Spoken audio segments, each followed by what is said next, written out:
already know. And my speech is on the Yulin Dog Festival. So having moved to Portland, I noticed that Oregon as a state embodies the mind of dogs as being man's best friend. Oregon actually ranked #1 best places for animals to live. The great thing about that is that you can take your dog to an establishment like a restaurant or an eatery and go in for a bite and a beer. One of the places we can do that here is a place called Lucky Lab Brewing Company, and you guys have ever heard it. There are 4 locations out in Portland where you can dine side by side with your dog. However, not all places in the world think that's acceptable. Dogs can go into an establishment or an eatery and end up in a takeout box. So my friends, my speech today is to inform you of the Yulin Dog Festival, what it is, its origins, and the controversy that it poses today. So the Dog Festival, or the Yulin Dog Festival, is in celebration of the summer solstice, and it marks the longest day that has daylight. Yulin is located in southeast China, this little dot here, in a province called the Guangxi province. Yulin is, it's kind of an old kind of style of thinking. So dog eating originally began in northern China, so like up here where this is where Beijing is. And the tradition started in like the 6th century, and as China started expanding and growing, the tradition carried down south where it is still participated in today. So, back in the day, or during the festival, 10,000 or nearly 10,000 dogs are killed and slaughtered for this 1 week long period. So the summer solstice, even here, starts on June 21st and it lasts for 1 week. So in that 1 week period, dogs are being slaughtered. And back in ancient China days, it wasn't like that. Not as many dogs were killed. So back in dynasty days, dogs were regarded as something more than just a food source.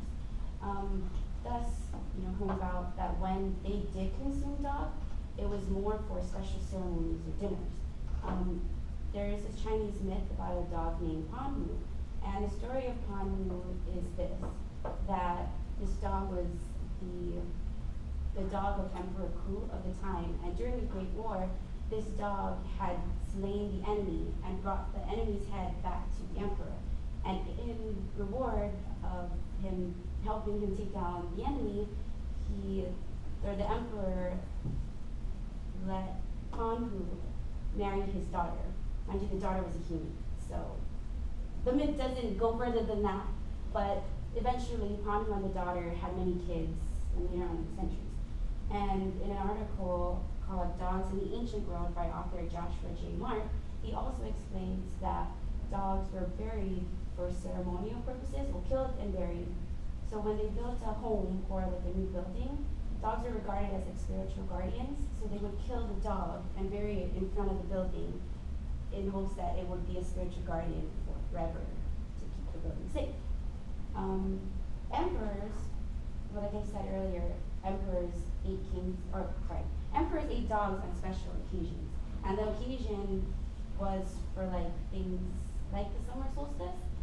They ate dog for the belief of strength, vigor, which is like for health and energy, and virility, which is like your manliness or your sterility to have more heirs, according to Juliana Liu of BBC News.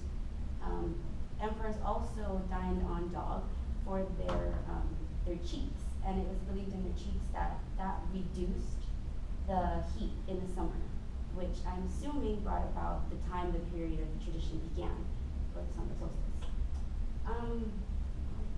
For your viewing pleasure, participants of the Yulin Festival were normally stolen pets or strays out in China.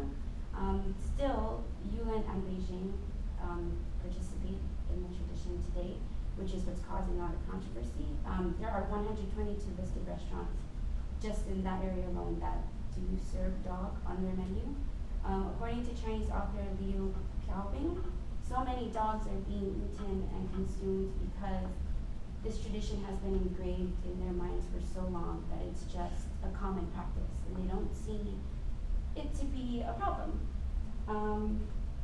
So it's a little graphic, I know, but this is like how one of the restaurants in China looked.